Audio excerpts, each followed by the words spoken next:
पूर्वी भूमध्य सागर को लेकर स्ट्रैबो ने कहा था कि यहाँ के लोग मेहनती, साहसी और योद्धा किस्म के होते हैं, जिसकी वजह है यहाँ की प्रकृति संसाधनों की कमी, भीषण सर्दी और गर्मी वाला मौसम, भवंडर भरे और ऊंची ऊंची लहरों वाले समुद्र, ऊंचे नीचे तट और खतरनाक पहाड़ों की चोटियाँ यहाँ के रहने वाले लोगों को पराक्रमी और जीवट बनाते हैं। आज भी इन 300 योद्धाओं पर बनी फिल्में रोंगटे खड़े कर देती हैं। एथेनियंस और ग्लेडिएटर्स पर लिखी गई कथाओं को आज भी पढ़ा जाता है। ये कहानी है प्राचीन ग्रीक से जुड़े स्पार्टियंस की, उन 300 योद्धाओं की कहानी जिनके पराक्रम का लोहा आज भी पूरी दुनिया मानती है। आज से करीब 2400 से 2700 साल पहले भारत के पश्चिम में करीब 6000 किलोमीटर की दूरी पर ग्रीस की महान सभ्यता का विकास हुआ। यह साम्राज्य उस वक्त कई छोटे छोटे साम्राज्यों में बटा हुआ था। इसमें शामिल थे स्पार्टा, एथेंस, थेबे, एफेसस और बाइजेंटाइन, नेपोलिस और आर्किडिया जैसे कई छोटे बड़े राज्य। इन सभी की लगभग एक जैसी संस्कृति थी, बस पहाड़ों की वजह से इनका आपस में कोई संपर्क नहीं था, इसलिए ये सब अलग अलग राज्य बन गए थे। इन सभी की खासियत यह थी कि सभी नौजवान लंबे चौड़े शरीर वाले, युद्ध कौशल में पारंगत थे। यही वजह था कि आसपास के बड़े साम्राज्य ओटोमन और पर्सिया इनसे टक्कर लेने से भी डरते थे। इस कहानी की शुरुआत होती है 5वीं ईसा पूर्व सदी के शुरुआती सालों से, जब पर्सिया के एकेमेनिड साम्राज्य का दबदबा एशियाई इलाकों में पहले से ही फैला हुआ था। एशिया के अलावा यूरोप में भी धीरे धीरे एकेमेनिड साम्राज्य का प्रसार हो रहा था। एकेमेनिड साम्राज्य की कमान उस समय डेरियस प्रथम के हाथों में थी, लेकिन डेरियस प्रथम अपना दबदबा और बढ़ाना चाहता था, इसलिए उसकी नज़र प्राचीन ग्रीस के 2 बड़े राज्यों एथेंस और स्पार्टा पर थी। इसके पास लाखों की सेना भी थी। ये ग्रीस को जीतने के लिए अपनी सेना को ललकार रहा था, लेकिन उसे स्पार्टन्स और एथेंस के लड़ाकों की फौलादी भुजाओं का अंदाजा पहले से था। यही वजह थी कि उसने इन राज्यों पर सीधा हमला नहीं किया, बल्कि पहले उसने ग्रीक साम्राज्य को एकेमेनिड साम्राज्य में शामिल हो जाने के लिए सन 491 ईसा पूर्व में अपने दूत के जरिए संदेश भेजा।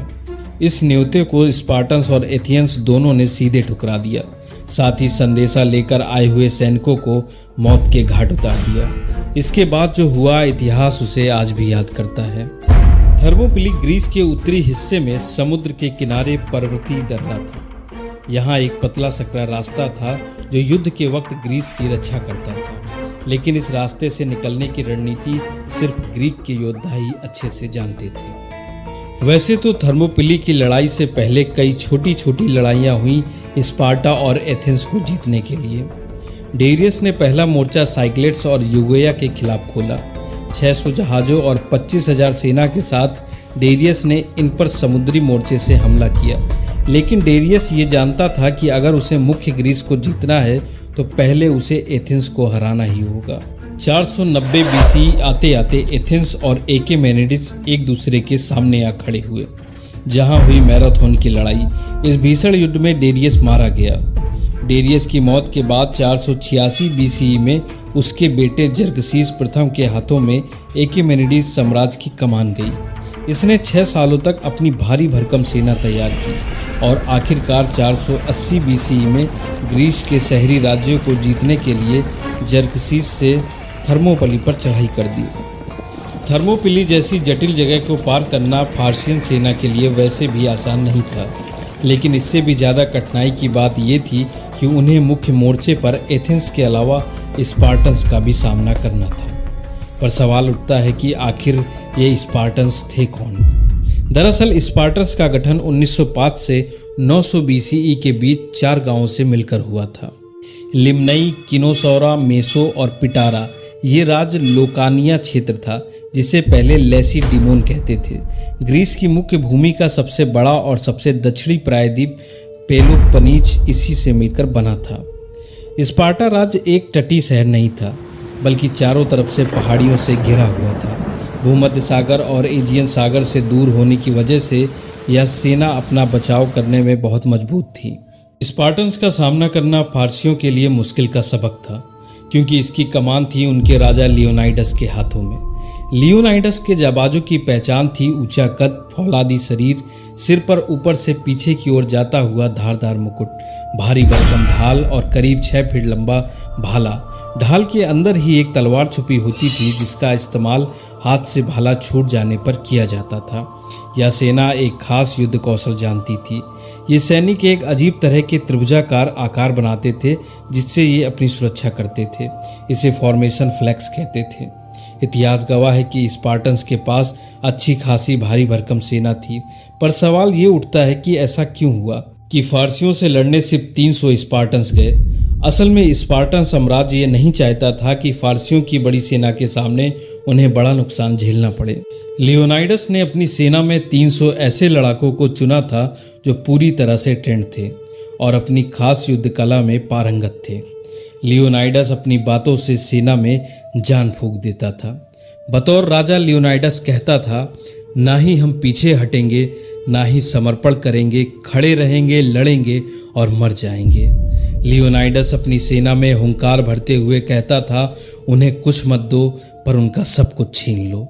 इतिहासकार बताते हैं कि फारसियों के विरुद्ध युद्ध में केवल 300 स्पार्टन्स ही नहीं थे, बल्कि करीब 6 से 7 हजार की सेना थी, जिसमें लगभग 2000 आर्केडियंस, 1000 लोक्रियंस और 1000 फोकियंस, 700 थेस्पियंस का जत्था भी शामिल था।